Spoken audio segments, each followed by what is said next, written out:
Brought to you by Sensodyne K। अभी लेके आए सेंसोडेंट के। टूथ का करंट गॉन तो लाइफ का करंट ऑन। मशहूर शायर अल्लामा इकबाल का एक चर्चित शेर है, मज़हब नहीं सिखाता आपस में बैर रखना, हिंदी हैं हम वतन है हिंदोस्तां हमारा। जाहिर सी बात है, मज़हब आपको किसी दूसरे संप्रदाय के साथ नफ़रत करना नहीं सिखाता, चाहे कोई भी धर्म हो। धार्मिक नफ़रतों में जकड़ा समाज आगे बढ़ भी नहीं सकता। लेकिन पिछले कुछ सालों में हमारे देश में एक ट्रेंड देखने को मिल रहा है। अब हर त्यौहार के दौरान देश के अलग अलग हिस्सों से सांप्रदायिक तनाव की खबरें चली आती हैं। 22 जनवरी को अयोध्या में राम मंदिर की प्राण प्रतिष्ठा हुई। उसी रोज़ मुंबई के मीरा रोड इलाके से तनाव की खबरें आने लगीं। फिर देश के अलग अलग इलाकों से ऐसी ही और ख़बरें भी आईं। कहीं पर भड़काऊ गाने, कहीं भड़काऊ नारे, और इसके बाद पैदा हुआ तनाव। इसलिए आज इसी मुद्दे पर हम विस्तार से बात करेंगे। साथ में बात करेंगे बिहार में शुरू हुई राजनीतिक कयासबाजियों पर भी। कयासबाजी इस पर कि क्या नीतीश कुमार एक बार फिर अपने दिल की सुनकर किसी दूसरी पार्टी में जा सकते हैं, एनडीए के साथ जा सकते हैं। नमस्ते, मैं हूं निखिल और आप देखना शुरू कर चुके हैं दी लल्लन टॉप शो। आज की शुरुआत शो में सुर्खियों से करेंगे हम। पहले सुर्खी भाजपा के चुनावी शंखनाद से जुड़ी है। पश्चिमी उत्तर प्रदेश का एक शहर है बुलंदशहर। दिल्ली से करीब 90 किलोमीटर दूर इस शहर से बीजेपी ने 2024 के लोकसभा चुनाव के प्रचार की शुरुआत कर दी है। शुरुआत बीजेपी के राष्ट्रीय अध्यक्ष जेपी नड्डा के ट्वीट से हुई। उन्होंने अपने ट्वीट में लगभग 2 मिनट का एक वीडियो पोस्ट किया, जिसमें पीएम नरेंद्र मोदी को डेडिकेट करते हुए गाना शेयर किया गया है।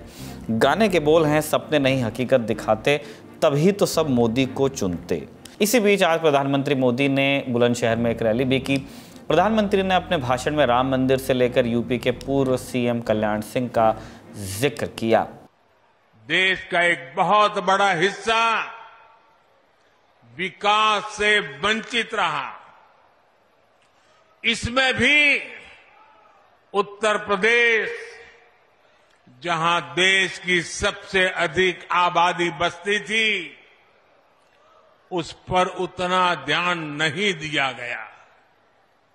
ये इसलिए हुआ क्योंकि लंबे समय तक यहां सरकार चलाने वालों ने शासकों की तरह बर्ताव किया। जनता को अभाव में रखने का,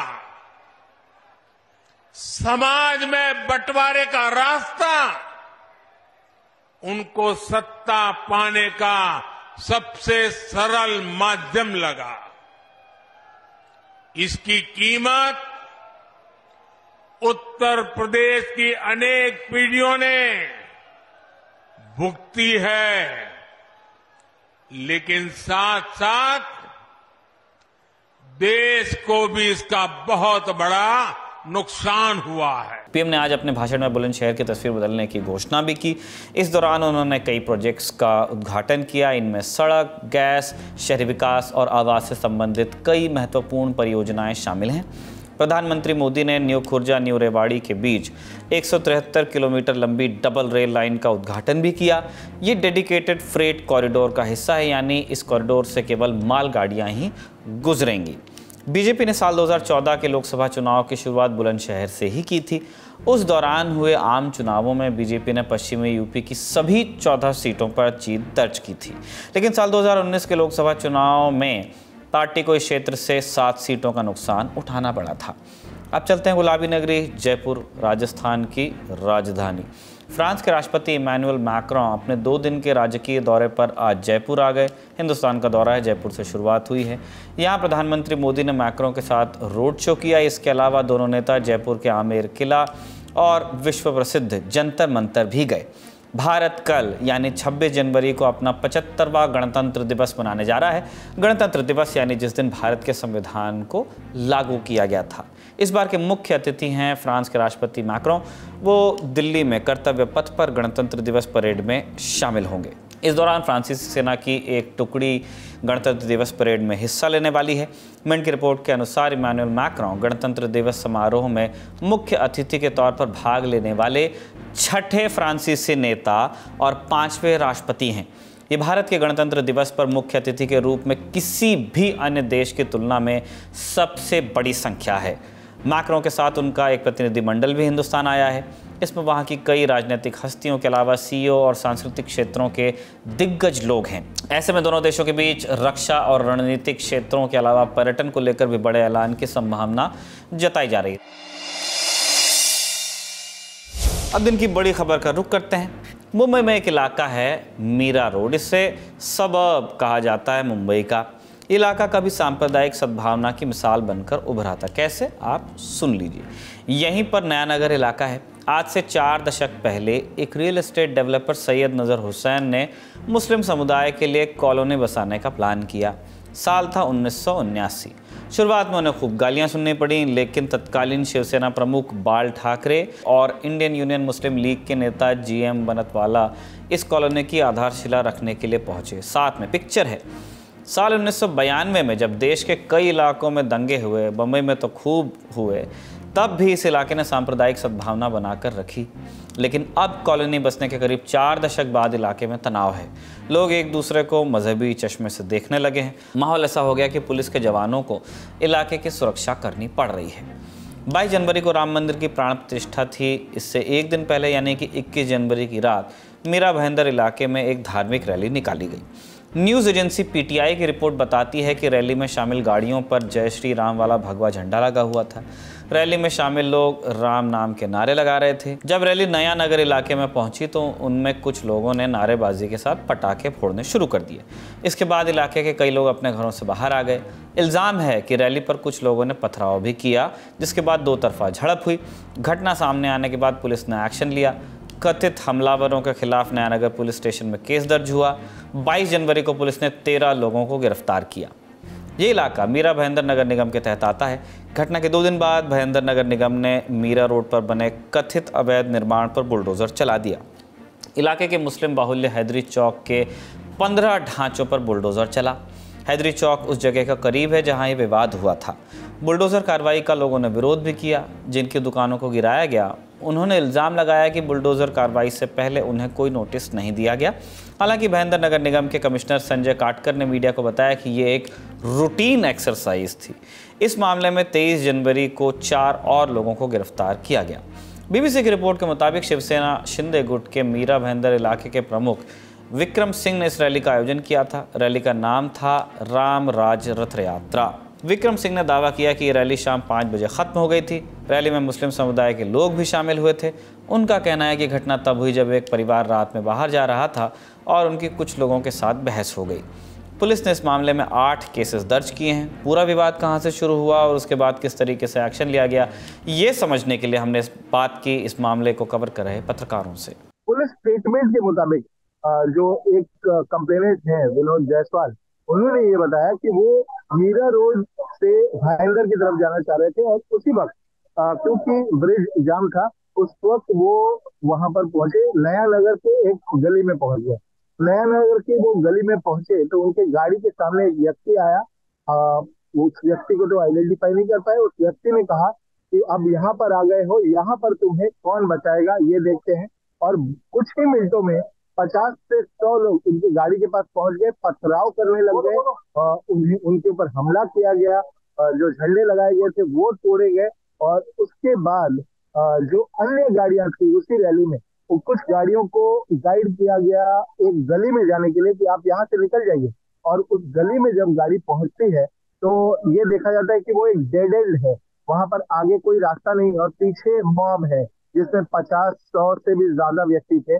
और इन व्यक्तियों ने फिर उन गाड़ियों पर पथराव किया, डंडे से, रॉड से और यहाँ तक कि धारदार हथियार भी इस्तेमाल किया है। और इसीलिए कुछ FIR में अटेम्प्ट टू मर्डर यानी 307 का भी सेक्शन लगाया गया है। और इसके अलावा असॉल्ट, इसके अलावा मारपीट, राइटिंग, 153A और ये सारी धाराएं लगाई गई हैं। इस हिंसा के बाद बृहन्मुंबई नगर निगम यानी BMC ने भी एक दिन पहले इसी तरह की कार्रवाई की।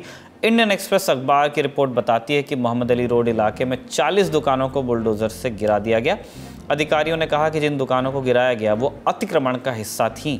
रिपोर्ट कहती है कि इसके अलावा नगर निगम ने किसी दूसरे वार्ड में अतिक्रमण को लेकर इस तरह की कार्रवाई नहीं की। इनमें से कई दुकानें साल 1930 से वहां पर थीं। मीरा रोड और आसपास के इलाकों में अभी क्या स्थिति है, हमने स्थानीय पत्रकारों से जानने की कोशिश की। 21 जनवरी के अटैक के बाद 22 जनवरी और 23 जनवरी को शीतल नगर, शांति नगर, इन दो इलाकों में कुछ दुकानों पर अटैक किया गया। ये रिटेलिएटरी अटैक था। कुछ दुकानों में पत्थरबाजी की गई, सामान तोड़ा गया, कुछ दुकानों का सामान डिस्ट्रॉय किया गया और उस मामले में भी करीब 6 एफआईआर दर्ज है।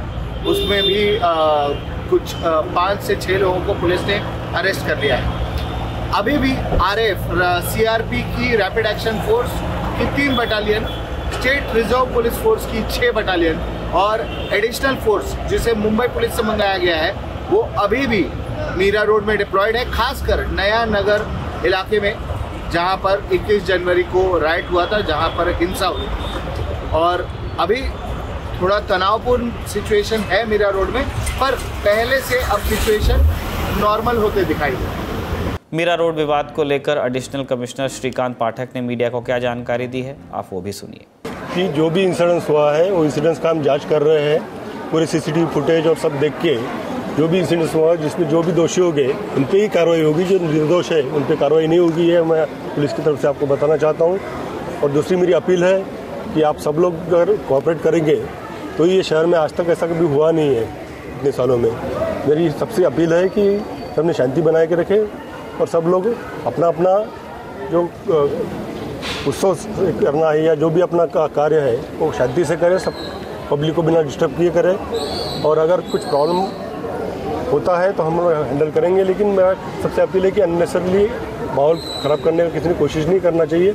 और जो भी इंसिडेंस हुआ है उसके बारे में हम डिटेल में जांच कर रहे हैं। उसमें जो भी दोषी होगा, ओनली दोषी होगा, उस पर ही कार्रवाई होगी, निर्दोष पर कोई कार्रवाई नहीं होगी, यही मैं आपको बोलना चाहता हूँ। हिंसा हुई तो पुलिस ने मामले में एक्शन लिया, लेकिन हमेशा की तरह एक और घटना हुई जो हर बार आग की तरफ फैल जाती है, फेक न्यूज़। सोशल मीडिया पर एक वीडियो वायरल हो रहा है जिसमें एक रेलवे प्लेटफॉर्म पर आग की लपटें निकलती नजर आ रही हैं। वहाँ काफ़ी लोग भी खड़े हैं। इस वीडियो को मीरा रोड का बताकर शेयर किया जा रहा था। हिंदू सेना नाम के एक सोशल मीडिया हैंडल से वीडियो को शेयर कर लिखा गया, मीरा रोड मुंबई महाराष्ट्र में कर्फ्यू लग गया है, घर में रहें, सुरक्षित रहें। कई और लोगों ने इसे शेयर किया, लेकिन हमारे फैक्ट चेक के साथ ही शुभम सिंह ने इस वीडियो की पड़ताल की। उन्होंने पड़ताल में पाया कि मीरा रोड के नाम पर वायरल हो रहा वीडियो 1 साल पुराना है और मुंबई या उसके आसपास का है भी नहीं, पश्चिम बंगाल के संतोषपुर स्टेशन का है, जहां पिछले साल अप्रैल में प्लेटफॉर्म पर आग लग गई थी। इसलिए आप भी ऐसे समय में संवेदनशीलता बरतें और जांच परख कर ही फोटो और वीडियो शेयर करें ताकि हिंसा और न भड़क जाए। इस तरह का विवाद सिर्फ मुंबई में नहीं हुआ है, घटना उत्तर प्रदेश से भी सामने आई है। पहले नज़र में देखने में आपको असहिष्णु लग सकती है। कहीं मस्जिद पर भगवा झंडा फहरा दिया गया तो कहीं मस्जिद के भीतर जबरन घुसने की कोशिश की गई। मसलन शाहजहांपुर के मामले को लेते हैं। 23 जनवरी की रात यहाँ एक मस्जिद के ऊपर भीड़ चढ़ गई। वहाँ लोग हरे झंडे को हटाकर भगवा झंडा उन्होंने लगा दिया। ये इलाका रामचंद्र मिशन थाना के तहत आता है। यहाँ के थाना प्रभारी सीपी शुक्ला ने इंडियन एक्सप्रेस को बताया कि मस्जिद के ऊपर जो झंडा लगाया गया उस पर जय श्री राम लिखा हुआ था। स्थानीय निवासी फैजुल्ला ने शिकायत दर्ज करवाई है। केस दर्ज हो गया है और 3 आरोपियों की गिरफ्तारी हो गई है। इसी तरह राजधानी दिल्ली में भी कुछ लोगों ने एक मस्जिद के सामने भगवा झंडा लेकर नारेबाजी की। इंडिया टुडे की रिपोर्ट बताती है कि 22 जनवरी को दिल्ली के कालिंदी कुंज इलाके में 2 गुटों के बीच झड़प हुई थी। खड्डा कॉलोनी के डी ब्लॉक स्थित मस्जिद के सामने कुछ लोग शाम करीब 4:30 बजे भगवा झंडा लेकर गुजरे। नारेबाजी कर रहे थे ये लोग। इस पर कुछ स्थानीय लोगों ने आपत्ति जताई, फिर दोनों पक्षों में झड़प हो गई। रिपोर्ट के मुताबिक झड़प के दौरान बाइक से रैली कर रहे लोग अपनी बाइकें छोड़कर घटनास्थल से भाग गए। पुलिस ने मामला दर्ज किया और 7 लोगों को हिरासत में लिया। 22 जनवरी की शाम में ही आगरा की एक और मस्जिद पर कुछ लोगों ने भगवा झंडा फहरा दिया। एक वीडियो सामने आया, दिख रहा है कि 5 लोग मस्जिद की बालकनी पर भगवा फहराते दिख रहे हैं। उनके आसपास काफ़ी भीड़ जमा है। आज तक की रिपोर्ट कहती है कि यह घटना 22 जनवरी की शाम 3 बजे के आसपास की है। घटना की जानकारी मिलते ही पुलिस फोर्स मौके पर पहुंच गई। इसके बाद पुलिस ने लगभग 1000 अज्ञात लोगों के खिलाफ मुकदमा दर्ज किया। 10 से ज़्यादा लोगों को गिरफ्तार भी किया गया। कई और जगहों के वीडियो हैं, गिनवाने पर बातें रिपीट होती रहेंगी। पुलिस हर जगह कार्रवाई कर रही है, लेकिन इस तरह की अराजकता, नफरत फैलाने की साजिश बिना रुके चल रही है। सवाल ये भी उठता है कि किसकी शह पर इस तरह की भीड़ इकट्ठा होती है और इसे वैमनस्यता फैलाने का लाइसेंस दिया किसने है। अब दिन की एक और बड़ी खबर का रुख करते हैं। बिहार में एक बार फिर राजनीतिक अटकलें शुरू हो गई हैं। 25 जनवरी को बयानों और पलटवारों का सिलसिला तेज हो गया। इसलिए बिहार की राजनीति में एक सवाल गूंज रहा है कि क्या नीतीश कुमार एक बार फिर अपनी अंतरात्मा की आवाज़ सुनने वाले हैं? क्या फिर से एनडीए में जाएंगे? बिहार के राजनीतिक जानकार दावा कर रहे हैं कि सत्तारूढ़ जनता दल यूनाइटेड और राष्ट्रीय जनता दल के बीच सब कुछ ठीक नहीं है। इसकी पहली झलक सबको कर्पूरी ठाकुर की 100वीं जयंती पर दिख गई। नीतीश कुमार ने परिवारवाद पर हमला किया। उन्होंने कहा कि कर्पूरी ठाकुर ने कभी अपने परिवार को आगे नहीं बढ़ाया, आजकल लोग अपने परिवार को बढ़ाते हैं। और जननायक कर्पूरी ठाकुर जी के सब काम को आज जननायक कर्पूरी ठाकुर जी अपने किसी परिवार को कुछ करते थे। आजकल लोग परिवार का लोग कितना करते रहता है, नेता बनता है। और जब उतने बड़े नेता थे वो अपने किसी लड़के को करने नहीं तो चले गए, तभी हम इनको जो रामनाथ ठाकुर जी को जब वो चले गए तो हम ही लोग रामनाथ ठाकुर जी को आगे बढ़ाए। यहां पर मंत्री रहे, सब कुछ रहे। आजकल राज्यसभा के सदस्य हैं और वहां पर पार्टी के तो जनरल सेक्रेटरी भी हैं, पार्टी के नेता भी हैं। हर तरह से उनका इज्जत हम लोग करते हैं। तो हम लोग तो करते हैं, लेकिन आजकल तो बहुत लोग अपने परिवार को बढ़ाते रहता है। लेकिन आप समझ लीजिए कि जननायक कर्पूरी ठाकुर जी कभी भी अपने परिवार को नहीं बढ़ाए। और एक ही बात जान लीजिए कि जननायक कर्पूरी ठाकुर जी से ही सीख करके हमने भी अपने किसी परिवार को आज तक नहीं बढ़ाया। नीतीश कुमार के इस बयान के बाद लालू प्रसाद यादव की बेटी रोहिणी आचार्य के कई सोशल मीडिया पोस्ट आए। रोहिणी ने 3 पोस्ट किए। पहले में उन्होंने लिखा, समाजवादी पुरोधा होने का करता वही दावा है, हवाओं की तरह बदलती जिनकी विचारधारा है। रोहिणी ने आगे लिखा, खींच जताए क्या होगा जब हुआ न कोई, अपना योग्य विधि का विधान कौन टाले, जब खुद की नीयत में ही खोट। और आखिरी पोस्ट में उन्होंने लिखा, अक्सर कुछ लोग नहीं देख पाते हैं अपनी कमियां, लेकिन किसी दूसरे पर कीचड़ उछालने के लिए करते रहते हैं बदतमीजियां। रोहिणी के इन पोस्ट्स को मीडिया ने लपक लिया। जानकार कहने लगे कि रोहिणी का इशारा साफ साफ नीतीश कुमार पर था। हालांकि कुछ ही देर बाद रोहिणी ने इन पोस्ट्स को डिलीट भी कर दिया। अटकलें तब और पुख्ता हो गई जब जेडीयू और आरजेडी की अलग अलग मीटिंग्स भी शुरू हुई। सीएम नीतीश कुमार के आवास एक अणे मार्ग पर एक बैठक हुई। पार्टी के पूर्व अध्यक्ष लल्लन सिंह और मंत्री विजय कुमार चौधरी पहुंचे यहाँ। हालांकि बैठक किस मुद्दे पर हुई इसकी जानकारी बाहर नहीं आई। इधर केंद्रीय मंत्री अश्विनी चौबे और बीजेपी प्रदेश अध्यक्ष सम्राट चौधरी दिल्ली आ गए। समाचार एजेंसी एएनआई के सूत्रों के हवाले से बताया जा रहा है कि दोनों नेता आज गृह मंत्री अमित शाह से मुलाकात कर सकते हैं। दूसरी तरफ पूर्व मुख्यमंत्री और आरजेडी नेता राबड़ी देवी के घर भी बैठक होने लगी।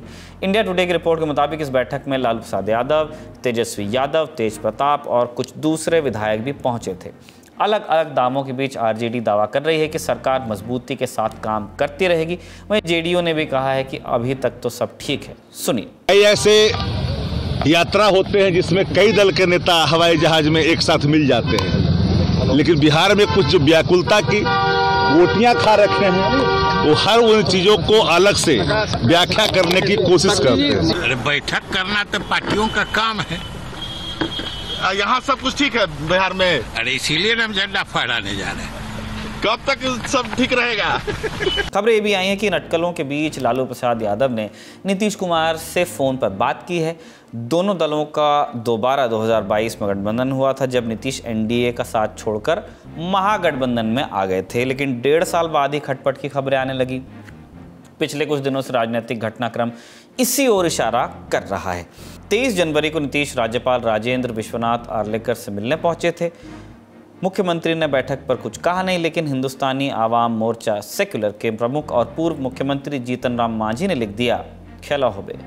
आज एक बार फिर जीतन राम मांझी ने कहा कि खेला चालू है। ये बात सही है कि जहां हैं वो आज राष्ट्रीय जनता दल के साथ, वहाँ वो बहुत सुलभ नहीं है और बहुत सुविधाजनक स्थिति में नहीं है। वैसी परिस्थिति में अच्छा काम जो हो रहा है नरेंद्र भाई मोदी जी के द्वारा, एनडीए की सरकार के द्वारा, तो वैसी परिस्थिति में थैंक्स देकर के आभार व्यक्त करके ये निश्चित रूप में लग रहा है नीतीश कुमार जी के सीए में कि बिहार का भला हो या हिंदुस्तान का भला हो, वो नरेंद्र मोदी जी के ही साथ रह करके किया जा सकता है। ऐसी परिस्थिति में मैं कल्पना करता हूं और कहता हूं, सजेशन देता हूं कि अभी के परिस्थिति में नरेंद्र भाई मोदी जी के साथ काम करने में बिहार का भला होगा, क्योंकि नरेंद्र मोदी ही है जो यहाँ असंभव को भी संभव कर सकते हैं। इन अटकलों को तब और हवा मिलने लगी जब 19 जनवरी को लालू प्रसाद यादव अपने बेटे और सूबे के डिप्टी सीएम तेजस्वी यादव के साथ नीतीश कुमार से मिलने पहुंचे उनके आवास पे। नीतीश कुमार ने हाल ही में राजद कोटे से 3 मंत्रियों के विभाग बदल दिए थे। पिछले हफ्ते गृह मंत्री अमित शाह ने राजस्थान पत्रिका को एक इंटरव्यू दिया था। उनसे उस इंटरव्यू में सवाल पूछा गया कि पुराने साथी जो छोड़कर गए थे, नीतीश कुमार वगैरह, ये आना चाहेंगे तो क्या रास्ते खुले हैं? शाह ने जवाब दिया कि जो औरतों से राजनीति में बात होती नहीं है, किसी का प्रस्ताव होगा तो विचार किया जाएगा। बिहार में सियासी घटनाक्रमों की गंभीरता को समझने के लिए हमने बात की वरिष्ठ पत्रकार और इंडियन एक्सप्रेस अखबार में असिस्टेंट एडिटर संतोष सिंह से। अभी गठबंधन में काफ़ी दरार आ गई है।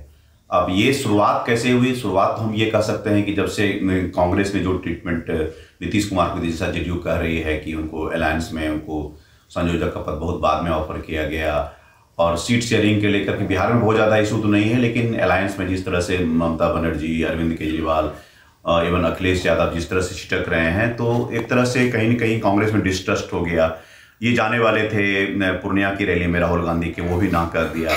तो कल से थोड़ी तड़की बढ़ी, जबकि नीतीश कुमार ने एक फंक्शन में, कल कर्पूरी ठाकुर वाले फंक्शन में कह दिया कि हमने परिवारवाद नहीं किया।